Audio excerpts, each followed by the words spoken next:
I said hello. 6:03, you're now live. Good evening. It's Tuesday, February 22nd, 6 p.m. Calling this meeting of Finance and Human Resource Committee to order.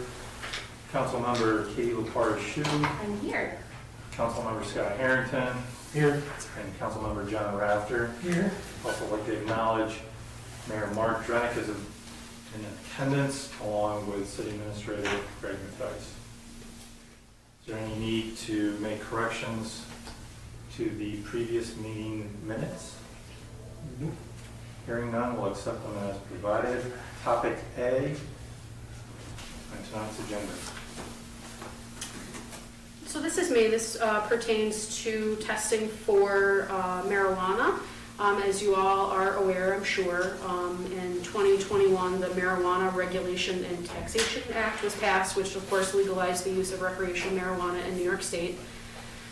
That was effective in March 2021. So part of the MRTA was an amendment to labor law, Section 201D specifically, which modified the law to indicate that recreational use or consumption of marijuana outside of work hours and not on an employer's premises constitutes a lawful recreational activity, and therefore it removes, except in very limited circumstances, any employer's ability to legally test for marijuana amongst their employees. The limited circumstances are if you are subject to testing at the federal level, which we are through our CSEA folks. That's our bus drivers, our CDL drivers through the DOT, both FTA and FMCSA, which regulates CDL drivers. So of course this does not apply to those people because marijuana is still an illegal substance at the federal level.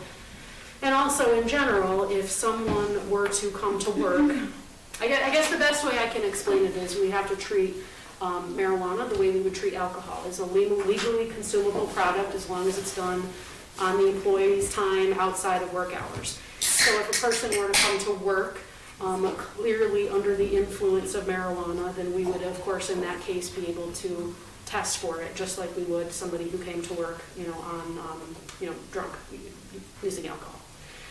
So FAQ, I was waiting kind of on FAQs to be released from the Department of Labor before doing anything because I wanted to have real solid clarity in what the intent was and what the implication really was on labor law.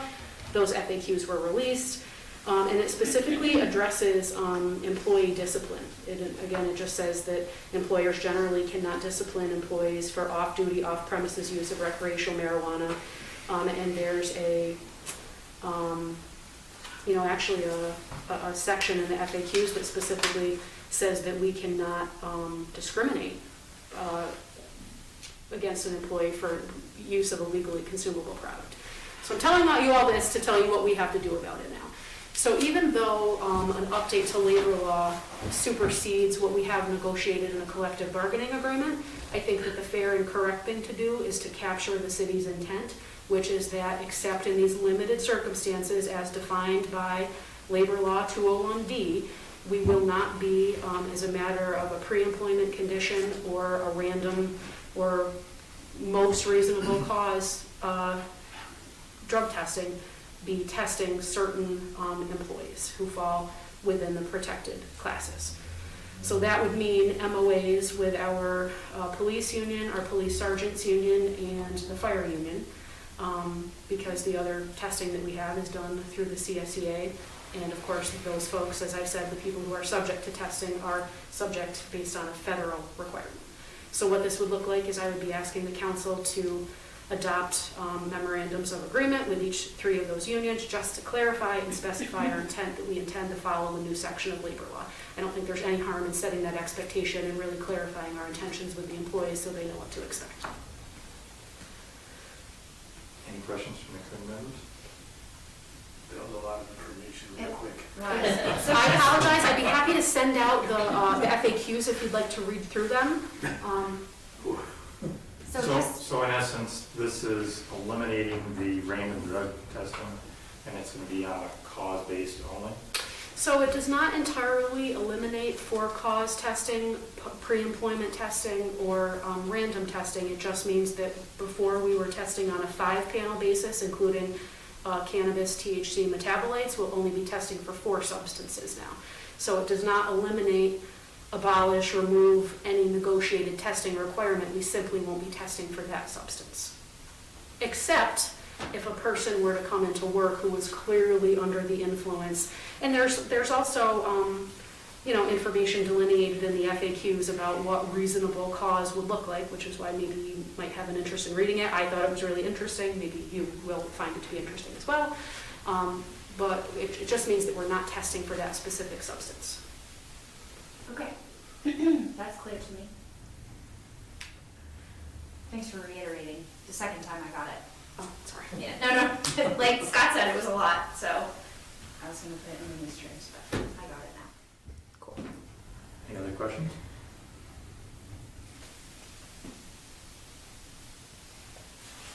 Hearing none.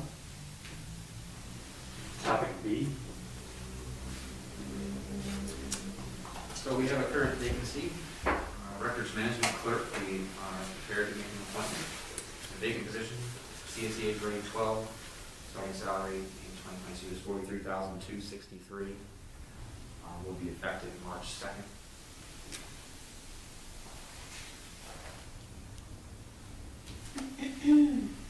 Promotion of an existing employee, Tim Kuzo, is the chief's pick.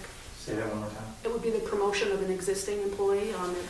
The chief's selection is Tim Kuzo. Tim Kuzo, yeah, he's been doing the job he's basically been the existing records clerk's understudy for the last year, and he's been doing a fantastic job of keeping up with all the demands for records and discovery.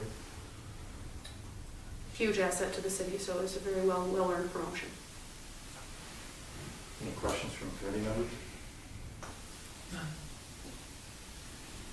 Hearing none. Topic C. This is for the police vehicle. Yeah, go ahead, Chris. So, last year we asked for a police vehicle. We've been deferring this and kicking the can down the road. Unfortunately, the estimate that we originally got from the fleet manager was for 2000. It was basically for last year, and due to inflation, there's been a bit of a price increase. So we've seen, rather than the $47,500 that we had budgeted for, we're up to about $50,928. I think was the final. Close. So we're coming to ask you to help us out with managing that as far as the overage goes. It was unanticipated, and one of the things that just kind of slipped through, I didn't push that up enough in anticipation of the cost increases for the vehicles. We had budgeted this to come out of the public safety reserve, $47,500, being at $50,920.91. We'd just be asking to take a little bit more out of the public safety reserve. Cover that full amount. Questions or Public safety concerns? What else, we're just taking something else out of public safety reserve too, Pay for the ambulance. The public safety, I think you're thinking of the highway equipment reserve, and that was for the, No, I increased- think it was the ambulance, I think Greg's right, $300-some thousand for the ambulance. That was last year, but Yes, that yes, was but the that, most pressing thing. yeah, but that actually came in under budget. But it was funded from the public safety. Yes, it reserve. was. I think Yes. that was the last Yes. thing that came through the council. So what would that make that reserve? Did you have it off the top of your head, or? I have it here. The reserve is just under $710,000. With this 50 coming out? Yes.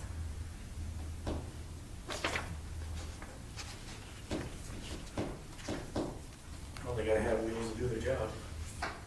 Any other questions or comments? Hearing none. We're cruising today. Topic D.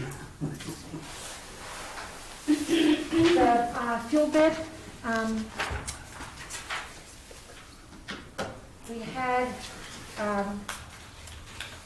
we do a bid for propane. We received 2 bids, and it was advertised on January 28th, and the bids were opened on February 15th.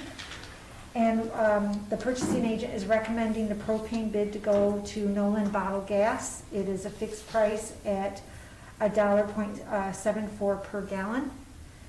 And we have used this company before for propane.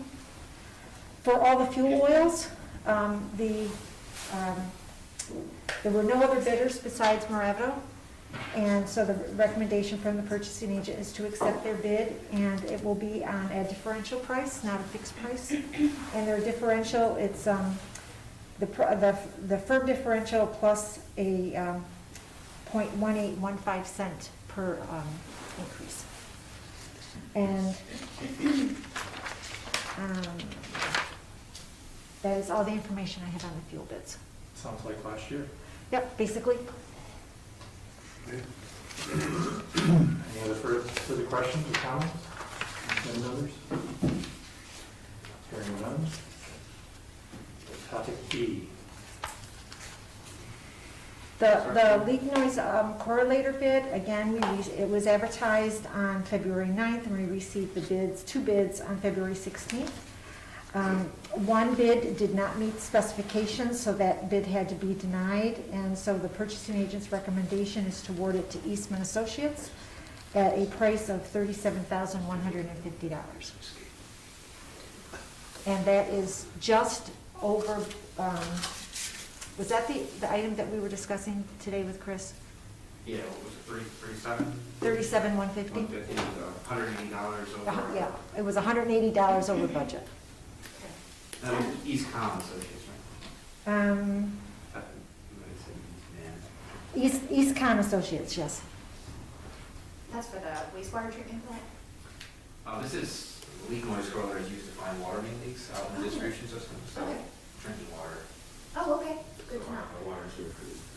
Okay. They've been busy this year. And, this will help the city out. We currently, every time we have a water main break, unless we can see from underground exactly where it is, we know there's something going on. We have to call in a professional leak detection company that has this type of equipment and other equipment and can help pinpoint where that leak is. That's $1,800 just for her once. It also costs somewhere around $12,000 to come in and do a citywide leak detection survey, which we like to do once a year. We'll still be doing that, but this should hopefully eliminate most of, if not all of the one-off calls when we have a leak. We find it should help us with it. Once our guys are trained and proficient with it, they should be able to do that themselves. And also in other situations where maybe we're not certain we have a leak, we might just go out there and do a survey in a certain area, give us a little bit more ability in-house and ultimately save some money. Is this a piece of equipment that needs to be annually calibrated? I'm not sure how frequently it may need to be calibrated. I have to ask. Any other questions or comments from the committee members? Hearing none. Greg, is there any retirements, or are we recognizing any long-term employees at the next common council meeting? This would be under the human resource section of this meeting. Okay. Is that something that you're going to advise us of? Yeah, Greg and I will be talking about that. Some strategy. Okay.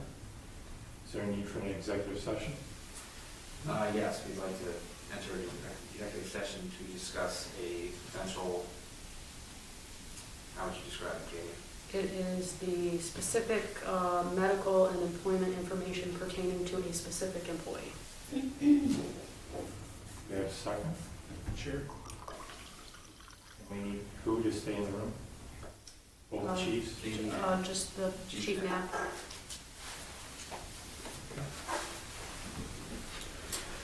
Yeah, you have to put us in an executive session.